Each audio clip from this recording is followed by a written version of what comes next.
We'll start off actually with a release from April, which we didn't get round to reviewing for one reason or another. And it's a film that I'd never heard of. And this is a great thing about the podcast, right? Is it? And I think, we both watch films that we never would normally pick or even know about.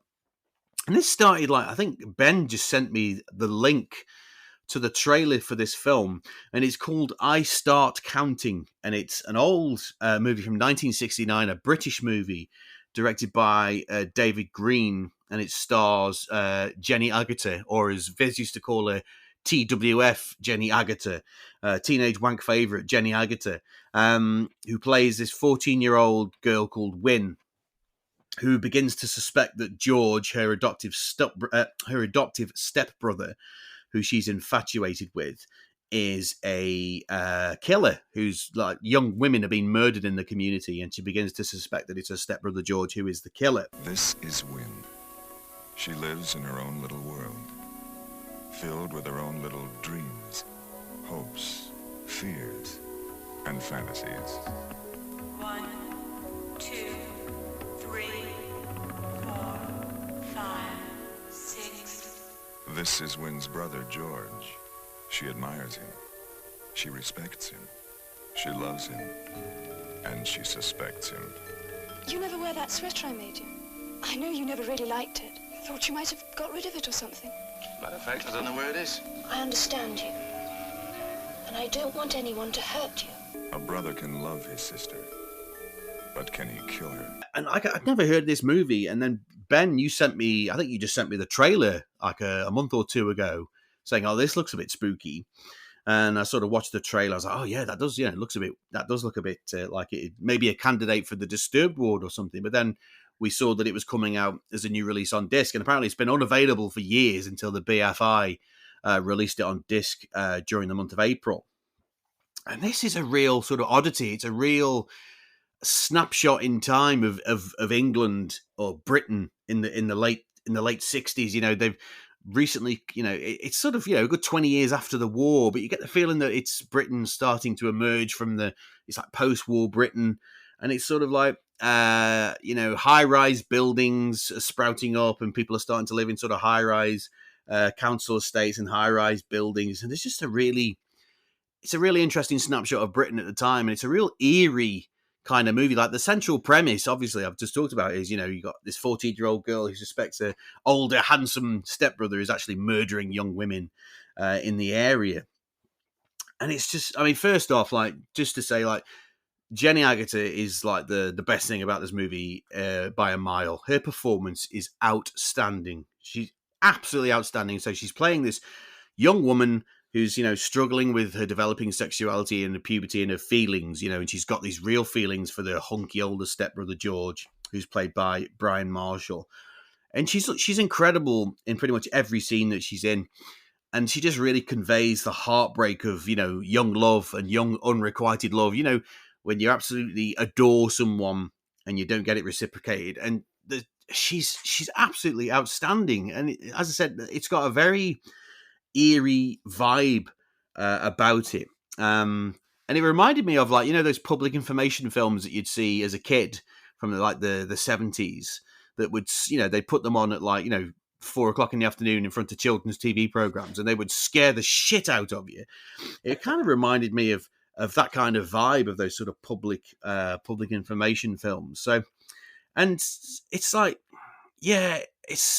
it's quite a disturbing, eerie film, but sort of the whodunit aspect of the story, like who is the killer, is sort of, it hints that it is George, and we're not going to go into spoilers. And, there's a scene where Wynne sees George hide a jumper, a brown package in the bin, which she kind of fishes out, that she fishes out and he doesn't know about it. And she sort of, it's this jumper that's got bloodstains on it. So there's all these things that point to George that, could be the killer. There's a scene where she's watching him in the bathroom and he's got scratches on his back. And you think, this guy, is he the killer? Who knows? But to be honest, I did work out who the killer was pretty early on in the film. And if I can do that, that's normally not a good sign, because I'm normally terrible at shit like that. And I know who the killer is. But that doesn't take away anything from the overall film, to be honest with you.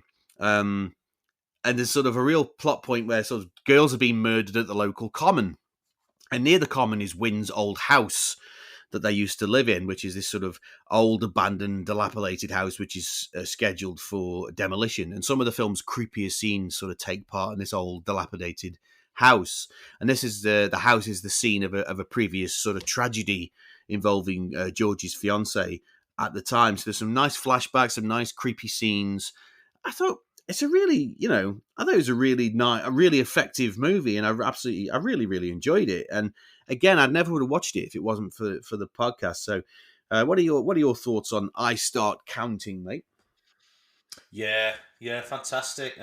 You just said it then. I put in my notes. It is the best thing about doing a podcast. You watch films that you wouldn't normally go out of your way to watch. This just started cropping up through YouTube before it was actually re-released again. And by all accounts, I don't know, it's a long forgotten film by most people. Even Jenny Agutter apparently forgotten about it and had to be reminded. And it's just a bit like, I was in what? And they're like, well, yeah, it's a long time ago. But yeah, she's absolutely outstanding. It's quite a difficult film to categorise, isn't it? Because it's sort of part kitchen sink drama, it's part murder mystery, it's part teenage drama, and it sort of nearly works on all levels. It's not a great film, it's not a fantastic film, but Jenny Agutter is brilliant, and Jenny Agutter sort of makes the film better. I've put her performance is well beyond the years, and it really is just brilliant. And the film sort of exists in like a Newtown environment, like you said, post-war, very modern, very shiny, not a shopping trolley in sight, not a car on wheels, car on bricks in sight anywhere on this estate. And it's got like this real what's wrong with this picture feel to it, for all the shiny new estates that they're living on, the sort of very darkly human terror lurking just below the surface.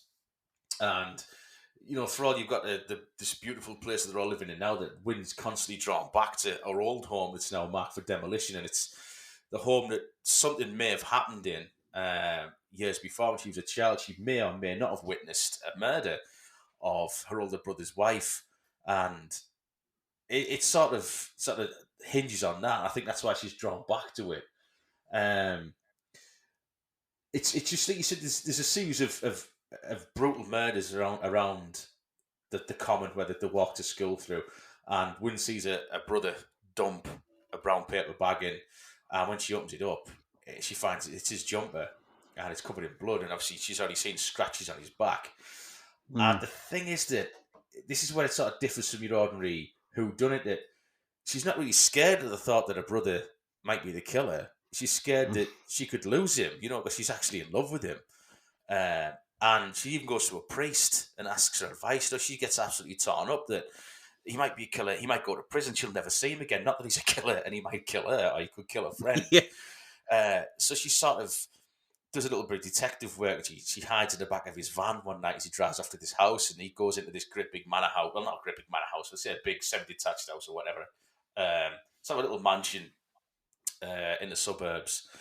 And she gets a bit pissed. In the back, she finds a bottle of pale ale, and while he's in the house doing whatever he's doing, she gets a little bit drunk. Now, she gets back home, and her mother and father are frantic because she's gone missing. There's a killer around. It's like the killer thing's sort of on the periphery of the film, even for her. She's sort of not that concerned about it. And she tells us she's just pissed. But while she's pissed, we get this really, really uncomfortable scene where she sort of tells George how she feels about him.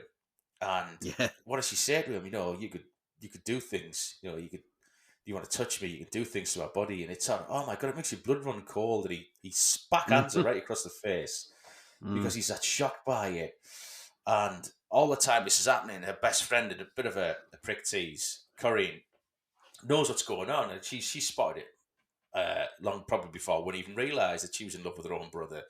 And she's sort of coming on to George. They all go on a picnic, or they're forced to go on a picnic by the parents. And she's cozying up to him and snuggling up to him, and eventually he snaps and he turns on Corinne and he pins her to the ground, doesn't he? And he screamed at her, "Is this what you want?" And it's sort of, it's horrendous for Wynn to watch, because she's obviously, it's awkward because she fancies him, and it's terrible. Now because of the confrontation, Corinne ups and leaves, and they're in the middle of this country estate somewhere in the sticks, and she just walks off, and she refuses to get back in the van, and walks home alone. And they all end up going looking for her. And Wynn's on the back of her brother's motorcycle. She sees George's van outside the house and realizes it's a woman he's sleeping with. You know, George is a lot older. I think George is in his mid-20s, isn't he? Easily, maybe he's even pushing 30, and he's just having a perfectly normal relationship with an older woman, and Wynn can't deal with it.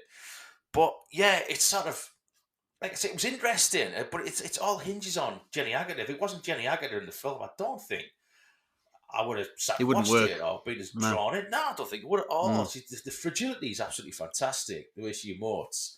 And I'm not surprised. I think she must have gone from this to Walkabout or The Railway Children, there and thereabouts, because she's just fucking brilliant. What an actress, you know. And it's a shame, I think, later on she became a bit of a tits and ass actress, because this really does show a range. And I need to look more up about her to find exactly where she came from. Was she in some sort of drama school or a drama club where she just picked out? But she's just quite refined. I say she's acted way beyond the years. You would think that she's been acting for decades. This performance, she sort of she puts it in, but it's really good. I thoroughly enjoyed it. I really think. See, it's not a great film. It's not fantastic. Yeah, it's dated, but I'm glad I watched it. I really am.